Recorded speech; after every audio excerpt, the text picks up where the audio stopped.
For this video, i-unbox natin tong camera bracket na ikakabit natin sa bike.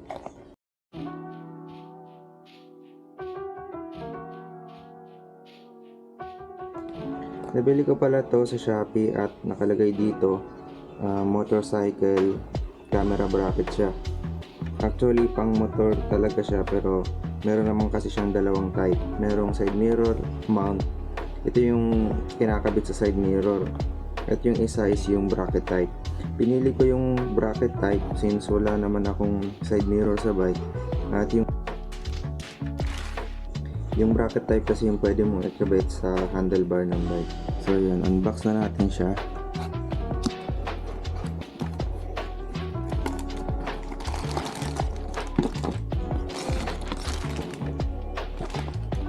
So may manual yung kasama.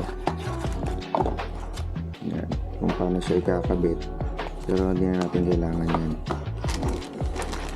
So sa loob meron siyang ganito. Ito yung parang pinakakatawan niya. Tapos itong sa kabila, ito yung ikakabit doon sa may handlebar. Yan yung nakakabit doon sa handlebar.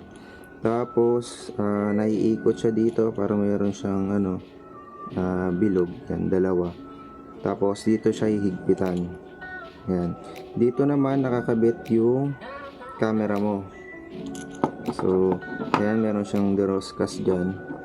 Tapos, pwedeng diretso mo nang ikabit dito yung camera mo. Pero, pwede mo rin gamitin to. So, para ito doon sa pag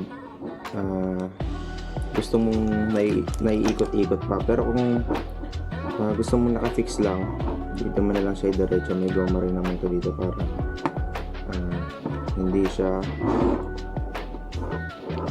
gumasgas. Ayan. Yung mga kasama niya pa dito, yung mga bracket o yung mga screw na kailangan para pag ikakabit mo sa handlebar.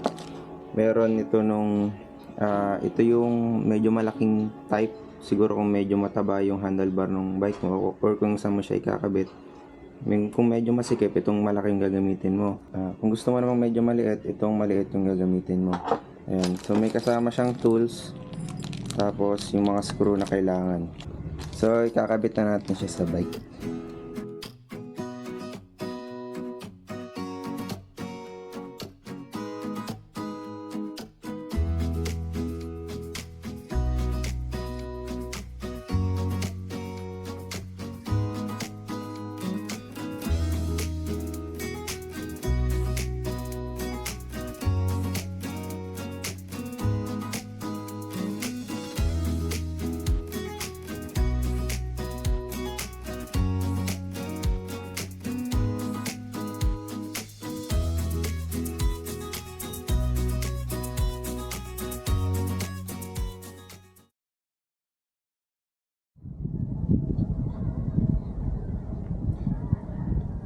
Ayan, so tetest natin ngayon kung ano yung magiging mga itsura ng bawat angle.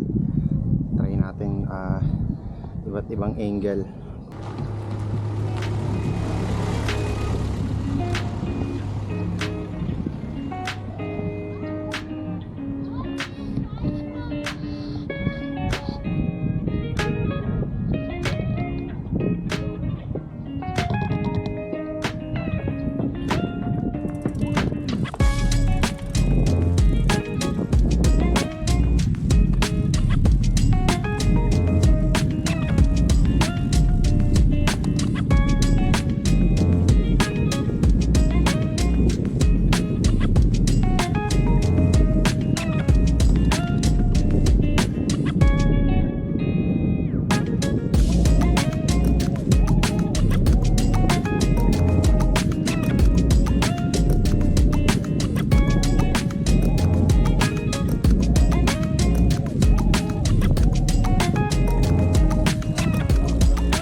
Yun, so may araw pa.